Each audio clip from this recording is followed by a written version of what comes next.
সামনে কঠিন ও গুরুত্বপূর্ণ সময় অপেক্ষা করছে, কাজেই এ সময় হেসে খেলে পার করলে ভবিষ্যৎ প্রজন্ম ও দেশের ক্ষতি হবে বলে মন্তব্য করেছেন প্রধানমন্ত্রী তারেক রহমান। শহীদ রাষ্ট্রপতি জিয়াউর রহমানের মৃত্যুবার্ষিকী উপলক্ষে আয়োজিত এক আলোচনা সভায় তিনি এসব কথা বলেন। তারেক রহমান আরও বলেন, সফল সরকার হতে হলে নির্বাচনী ইশতেহারে দেওয়া প্রতিশ্রুতিগুলো বাস্তবায়ন করতে হবে। রাজধানীর কৃষিবিদ ইনস্টিটিউট মিলনায়তনে শহীদ রাষ্ট্রপতি জিয়াউর রহমানের মৃত্যুবার্ষিকী উপলক্ষে আলোচনা সভা।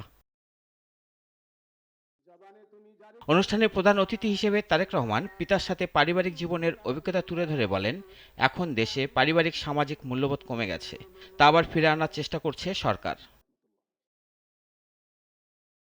পিতার উন্নয়নমূলক কার্যকলাপ তুলে ধরে বিএনপি প্রধান বলেন, তলাবিহীন ঝুলি থেকে বাংলাদেশকে জিয়াউর রহমান এমন এক জায়গায় নিয়ে গিয়েছিলেন যেখানে বিদেশে বাংলাদেশ বলতে জিয়াউর রহমানকে বোঝায়।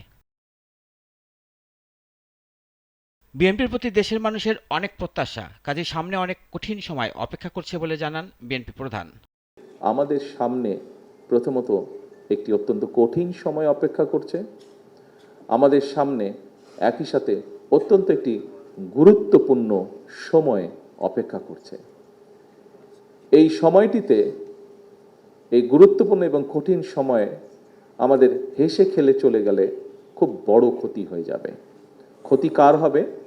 ক্ষতি আপনার হয়তো হবে না, ক্ষতিটি হবে দেশের, ক্ষতিটি হবে আপনার ভবিষ্যৎ প্রজন্মের। নির্বাচনের আগে বিএনপির ইশতেহার ছিল দলের, এখন তা জনগণের জানিয়ে প্রধানমন্ত্রী বলেন, এখন তা বাস্তবায়ন করাই হবে মূল লক্ষ্য।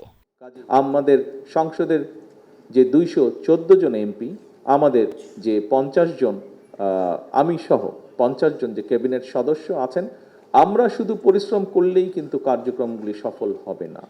আপনাদের সকলের সহায়তা প্রয়োজন হবে। জনগণের দৃষ্টিতে সফল সরকার হতে হলে দলের সবাইকে কাজ করতে হবে বলেও জানান তারেক রহমান। আমরা সকলে মিলে চেষ্টা করি, যেই ম্যানিফেস্টোর পক্ষে বাংলাদেশের মানুষ রায় দিয়েছে, সেই ম্যানিফেস্টোকে বাস্তবায়ন করার মাধ্যমে একটি সফল সরকার আমরা সফল সরকারের কার্যক্রম যাতে আমরা শেষ করতে পারি, তাহলেই আমরা একমাত্র 30শে মেতে শহীদ জিয়ার প্রতি পরিপূর্ণ সম্মান প্রদর্শন করতে সক্ষম হব বলে আমি বিশ্বাস করি। সরকারে বা দলের কোনো পদে না থাকলেও দলের সব কর্মীদের সরকারের সফলতার জন্য দলের উদ্দেশ্য নিয়ে কাজ করারও তাগিদ দেন বিএনপি প্রধান। সেই শাহাদাত বার্ষিকীতে রাশেদুল কাদির, নাগরিক, ঢাকা। এটি হোক আজকে আমাদের প্রতিজ্ঞা। প্রিয়